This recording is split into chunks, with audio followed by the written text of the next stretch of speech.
Paramashivam Om Nityananda Paramashivam Om Nityananda Paramashivam Om Nityananda Paramashivam Om Nityananda Paramashivam Om Nityananda Paramashivam Om Nityananda Paramashivam Om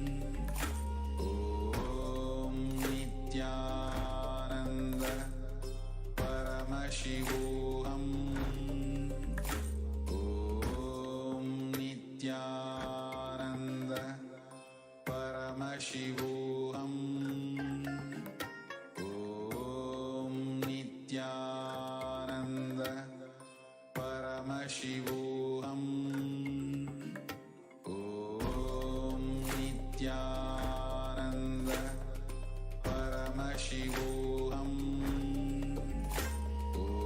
Om Nityananda Paramashivam Om Nityananda Paramashivam Om Nityananda Paramashivam Om Nityananda Paramashivam Om Nityananda Paramashivam Om Nityananda Paramashivam Om Nityananda Paramashivam Om Nityananda Paramashivam Om Nityananda Paramashivam Om Nityananda Paramashivam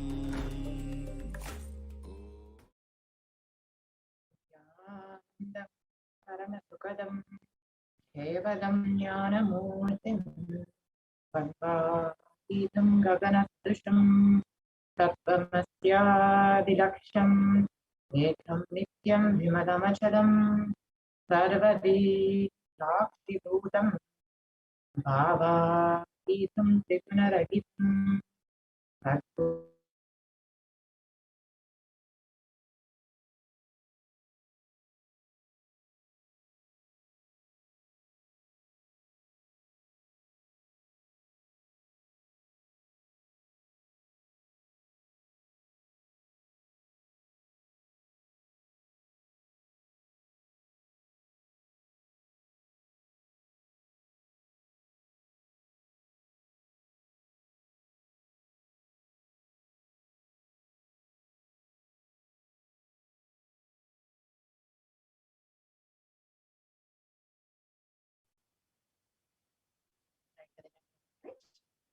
I hope all of you had a chance to watch this morning, Bhagavan Darshan.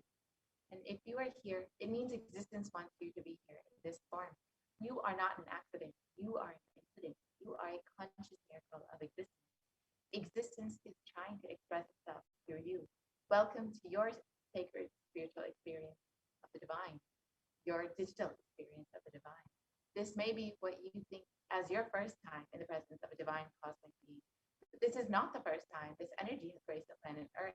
If you are watching this now, it is not a coincidence. This is a cosmic intervention in your life to make you manifest what you want. So you may be wondering, how is this possible? How has this worked before? You can experience these answers through powerful cognition as referenced from the ancient texts of Hinduism, revived by the Supreme Pontiff of Hinduism.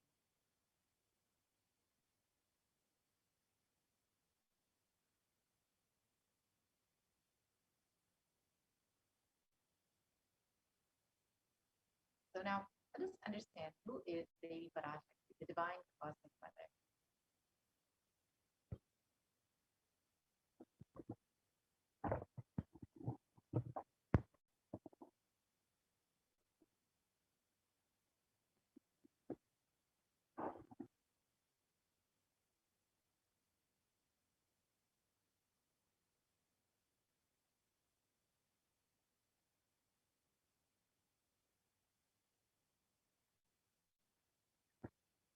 Devi is the ultimate pure feminine consciousness, the cosmic mother. She is the source Shakti. It is her cosmic womb, Brahmanda Yoni, from which billions and billions of universes come out and go in. Source where the Big Bang and black holes go on. Parashakti is the main deity of the sacred feminine and the divine consort of Bhagavan Paramashiva, who is the primordial divinity of Hinduism. In the words of the Supreme Pontiff of himself about the relationship with the mother, first and foremost relationship with mother, ability to learn, even the idea to relate starts with the mother. Mother is too important way to connect with what you think as life. In the Vedic tradition, our rishis were aware your ability to connect with the mother should be directed towards the cosmos. It should inspire, it should awaken your higher consciousness. Connecting with life as mother is the most sweetest, most beautiful, most easiest form to ever connect. And today, out of his extreme compassion and love, the Supreme Pontiff of Hinduism is manifesting Devi Parashakti herself, the divine cosmic mother, and gracing us, answering all of our questions, attending to our prayers, giving boons, healing us, revealing our past, present, and future, delivering profound spiritual truths, and ultimately giving us the experience of Paramashiva itself. Now, let us understand what is the Samadhi Darshan, which we will be experiencing today.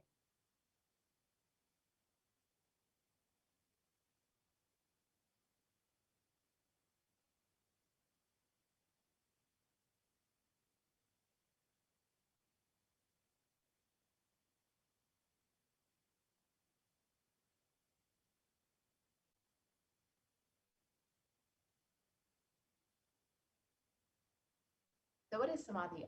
Sama is oneness, and Adi means source.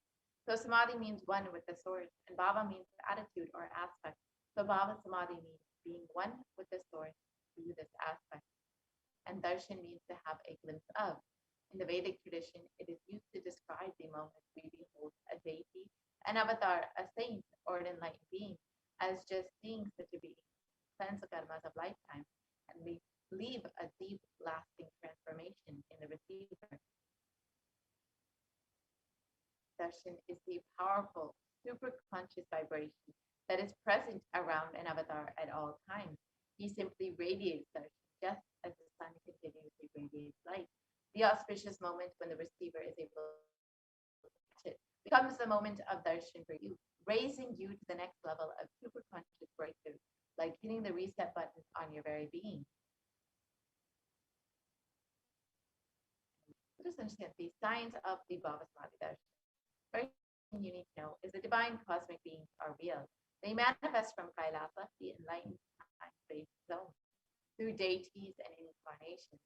And divine cosmic beings manifest through the Ashtavataras, the deities in temples, and through the Samadhi Darshans, the Nijavataras, the incarnation.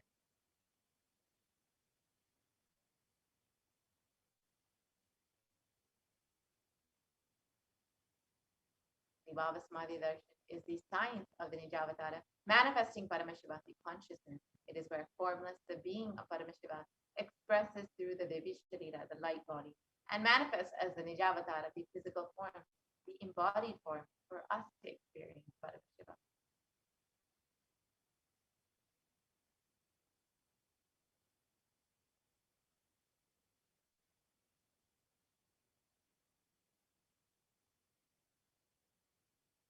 So, for example, Devi Parashakti expresses through the being of Rajarajeshwari and manifests as the Nijavatara, the physical form of Devi Meenakshi.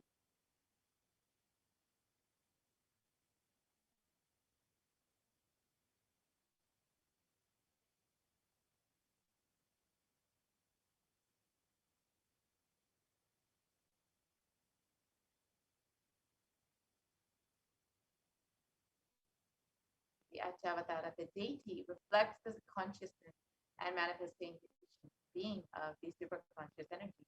But human beings are not yet mature enough to receive these higher level experiences from the Achavatara directly. So the avatar, the physical embodied form, comes down to bridge the gap and creates the experience of the superconscious energy in all of us.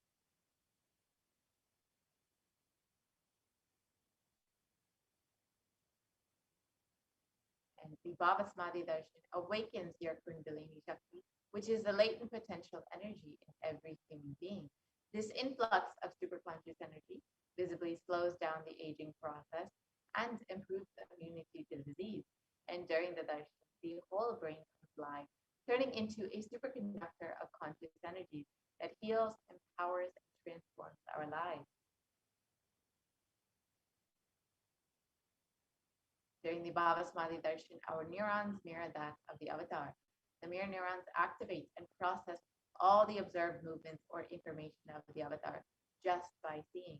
That is, the entire body can silently and without moving receive what is happening elsewhere through a process of direct observation, experiencing the superconscious energy radiated by the avatar.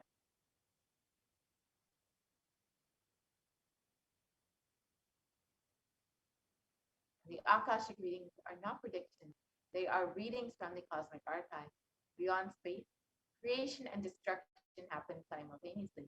In the dimension of time starts the past, present, and future. And because Akashic records are stored in the Akasha, the space dimension, there is no past, present, and future. That is why what you call as happened, happening, yet to happen are clearly already recorded.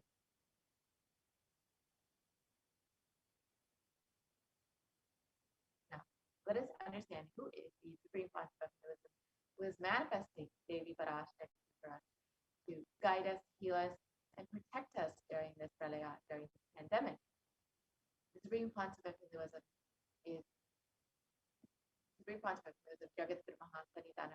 His Divine Holiness, Bhagavan Paramashivam, is the reviver of Kailasa, a macrocosmic ancient enlightened Hindu civilization on nations. The Supreme Pontiff of Hinduism is the 1008th incarnation of Paramashiva as per Hinduism and has been recognized by his predecessors who are enlightened masters and adepts. The Supreme Pontiff of Hinduism has made the science of power manifestation, yoga, and temple-based universities as a lifestyle for humanity. The Supreme Pontiff of Hinduism has been ordained as the 233rd Guru Mahasanidana of the Kanchi Kailasa Sarvapita, is the incumbent emperor of the Suryavamshi Sarangi Samrajya, is the present 293rd Jagat Guru Mahasanidana of the Kailasonata Chamala Pita Sarvapita, is the present Mahamandaleshwara of the Nirvana Kala, the largest apex monastic order. And the Supreme Pontiff of Hinduism is also the 1008th Acharya Mahamandaleshwara of the Adalakada, the present 23rd Guru Mahasanidana of the Dharma Muktisvara Adinam, and has been elected as the Supreme Pontiff of Hinduism by a congregation of over 1,000 Hindu leaders or pontiffs. And the Supreme Pontiff of Hinduism is revered as the teacher of Hinduism, the most prolific, most viewed, read, and watched. And the Supreme Pontiff of Hinduism has authored over 300 books in 3 languages, English, Tamil, and Sanskrit, which have been translated into 50 languages with over 1,000 titles. And the Supreme Pontiff of Hinduism has over 20 million copies of books and articles sold, read, and downloaded, and has over 10,000 hours of discourses delivered as it and reached over 1 billion lives, and is respected as the commentator of all sacred scriptures such as the Upanishads, the Bhagavad Gita, the Shiva Sutras, the Brahma Sutras, the Yoga Sutras, the Ashtavakra Gita, the Jain Sutras, and many more.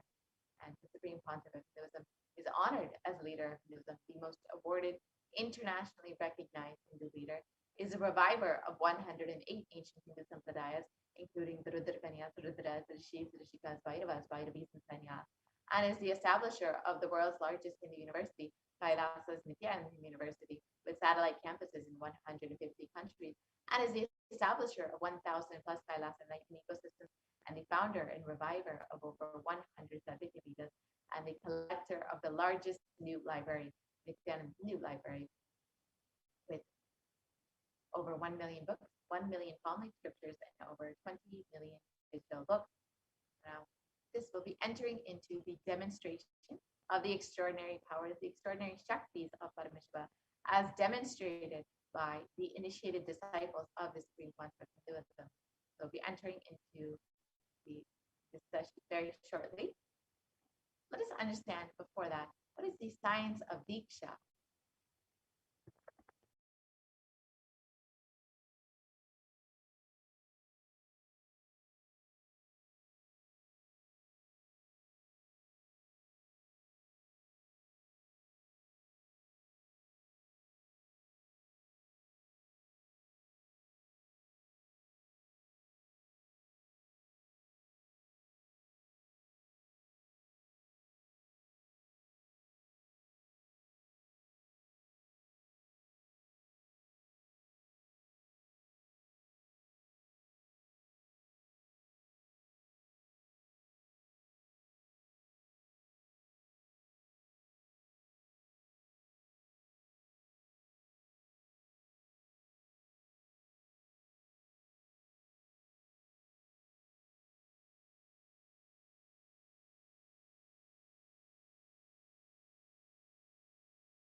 What I mean by the word Kailasa, listen intensely. Enlightenment ecosystem, literally enlightenment itself, in your own home, wherever you are. If you cannot come to Kailasa, it's okay. Kailasa can come to you. Kailasa coming to you is Kailasa.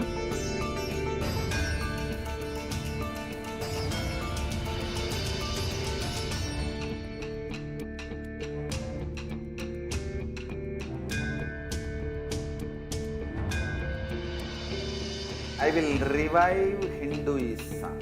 I am a Hindu revivalist, not by any revolution, but by evolution.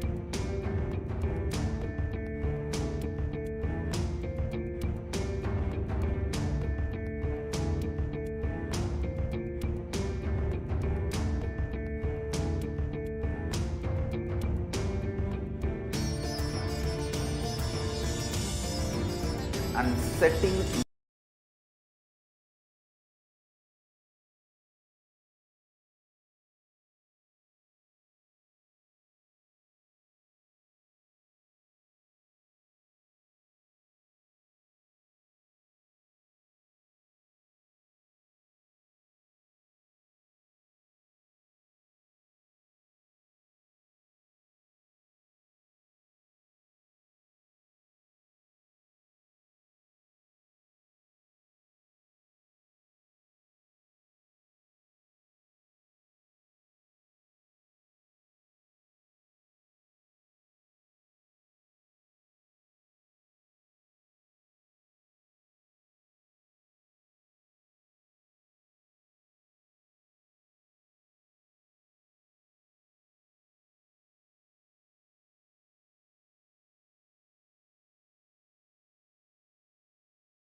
Nityananda Paramashivam.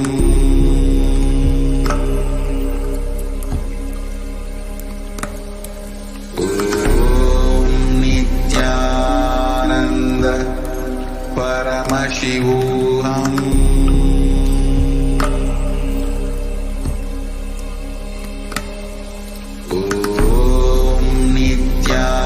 Nityananda Paramashivam.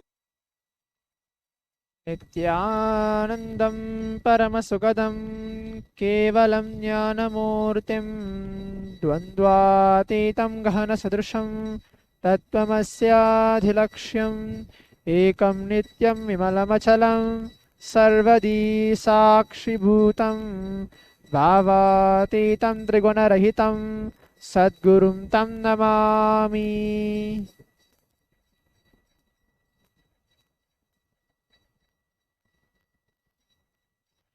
Nityanandam. Welcome to this for the introduction of Devi Parashakti's Akashic reading, where we're going to have the segment of the power manifestation, which is the manifesting extraordinary Shaktis of Paramashiva. Now, the Balasans, the Nityananda yogis, the initiated disciples of the Supreme Pontiff of Hinduism, will now be demonstrating the powers of third eye and sharing with all the experience and results of the extraordinary manifestation of the divine powers awakened in us through the Diksha. In today's Bhava Samadhi Darshan, all of us will be receiving the initiation into the third eye awakening in various other powers with the blessings and grace of the Supreme Pontiff of Hinduism. We will be manifesting the following powers. Third eye, seeing with your eyes completely blindfolded.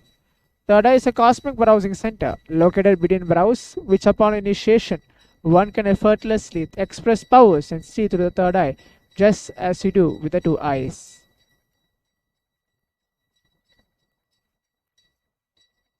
So what are Shaktis? In the Vedagamas, the source scriptures of Hinduism, Paramashiva reveals in elaborate detail that every human being is hardwired to be able to manifest 463 plus powers, extraordinary Shaktis. Shaktis are described as a system or a method and a science for human beings to explore the various possibilities and powers and have access to various states of consciousness. Shaktis manifest from the fundamental cognition that you are divine. You need to manifest divine, and not you are a man, you need to reach divine. Now, let us learn what are the difference between Shaktis and Siddhis. Shakti is expressed from the space of enlightenment as a side effect of feeling connection with the divine and high integrity with the Guru. Shaktis are the source of enlightenment, whereas Siddhis are powers and manifest from tapas or penance for enlightenment. Siddhis are on the path of enlightenment. The Shaktis of Paramashiva manifest through ordinary human beings in an extraordinary way after initiation from the avatar. Shaktis are permanent, whereas Siddhis are not permanent. Siddhis may divert you from the space of enlightenment. Paramashiva is the source of Shaktis. Paramashiva is a primordial divinity in Hinduism, the ultimate reality and cause, which is self-effulgent, Swayam Prakasha, all-pervading, unchanging beyond time, space, form, and causality. As a fundamental base of Avyakta, the unmanifest, and Vyakta, the manifest existence, he performs the Panchakritya, or the 5 cosmic acts of creation, maintenance, rejuvenation, pulling out of delusion, liberating grace from all living entities. The Supreme Pontiff of Hinduism, Jagat Guru Mahasannidhanam, His Divine Holiness Bhagavan Paramashivam, is an 1008th living incarnation and representative of Paramashiva in the reviver of Kailasa, the ancient enlightened Hindu civilizational nation, the great cosmic borderless Hindu nation. Ever since the beginning of the civilization, the Sanatana Hindu Dharma has been the cradle of enlightened beings and highly advanced science. It was where the science of enlightenment and powers, Shaktis, was lived and taught as a lifestyle. For the first time in modern science, the Supreme Pontiff of Hinduism is reviving these yogic sciences and transmitting it to the world at a record-breaking pace never accomplished before. The knowledge and science of manifesting these Shaktis are passed down from one generation to the next through Diksha by the enlightened Gurus.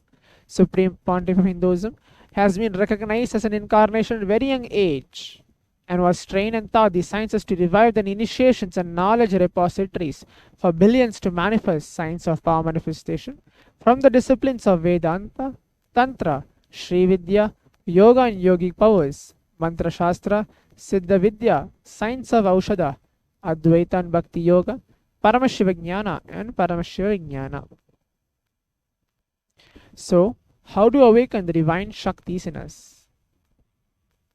Every ultimate truth, which is Jnana, mapped into your consciousness prajna, manifest as a possibility and a power of every being, prajnana.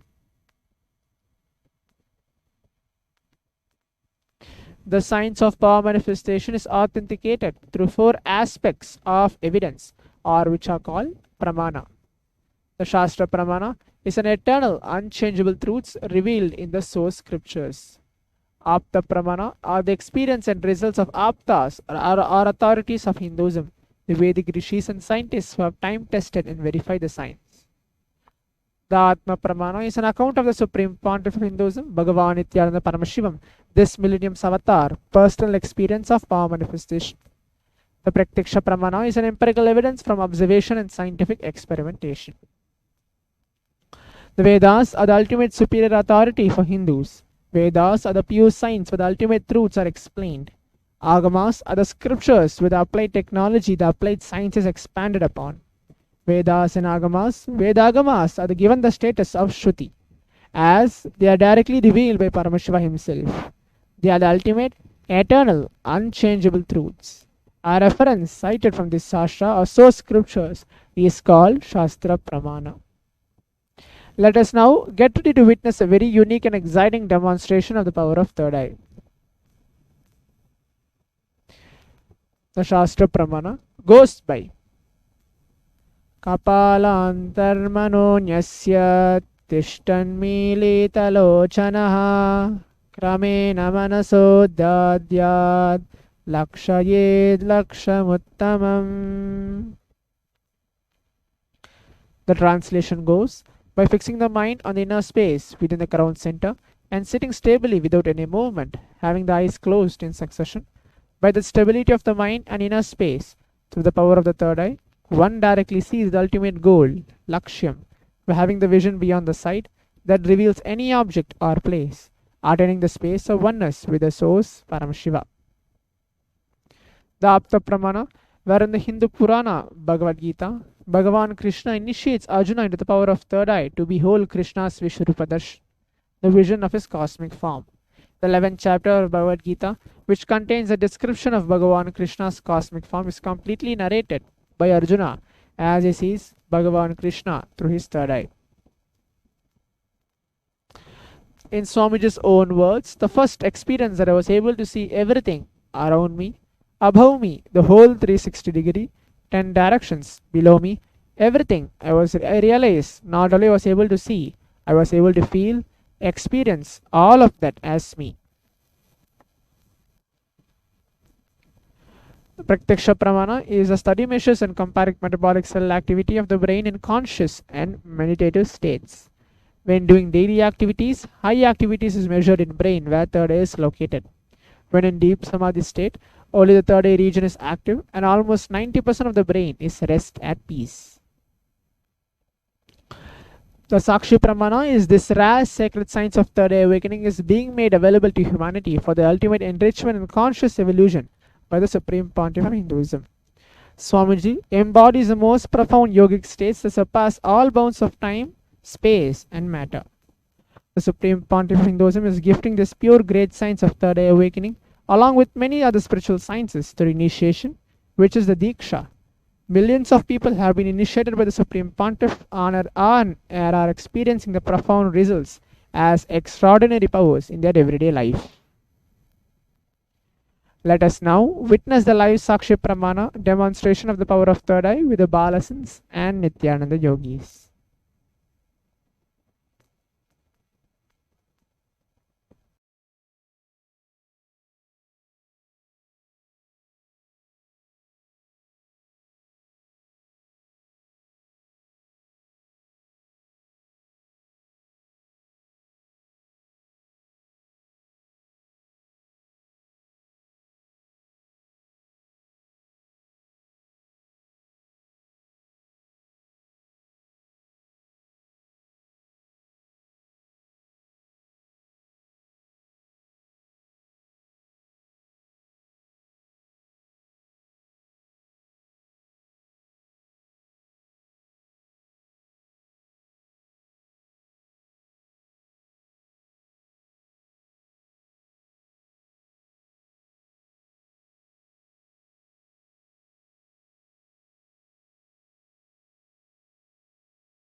Now, let us now move on to the power demonstration of the power of third eye.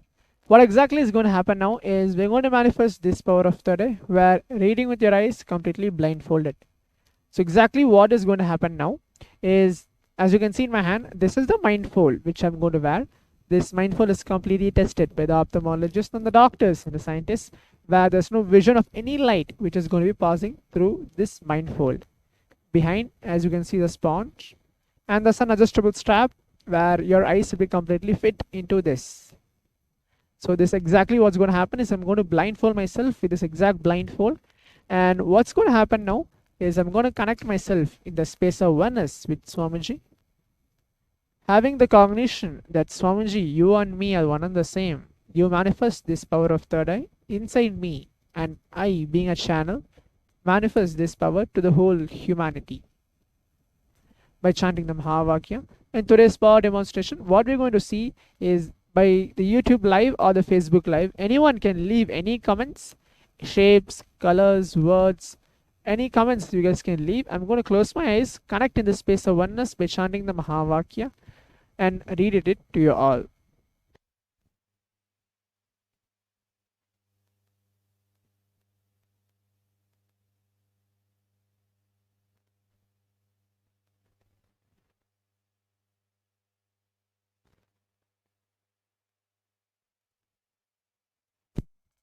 Now, let us all sit straight and chant the Mahavakya along. Om Nityananda Paramashivoham. Om Nityananda Paramashivoham. Om Nityananda Paramashivoham. Om Nityananda Paramashivoham. Om Nityananda Paramashivoham. Om Nityananda Paramashivoham. Om Nityananda Paramashivoham.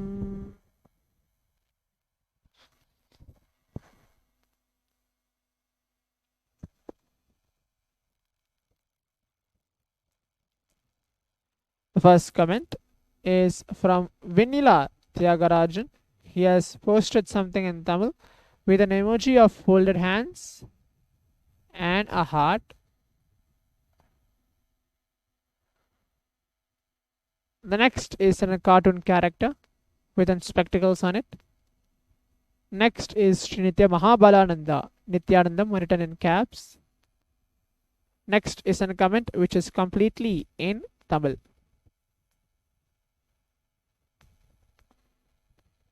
So with this, now you saw exactly what it is being read through the third eye.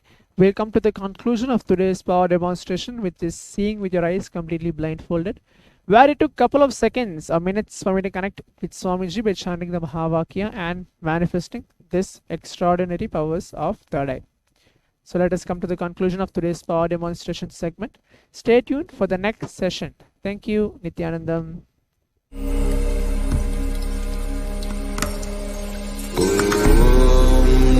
Nityananda Paramashivam.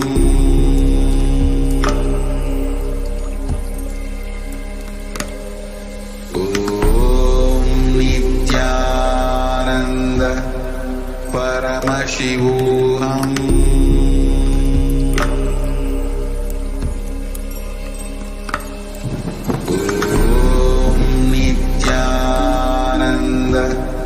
Paramashivam.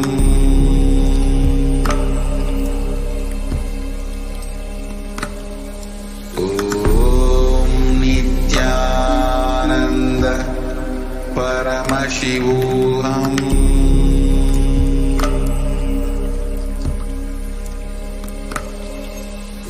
Om Nityananda Paramashivam.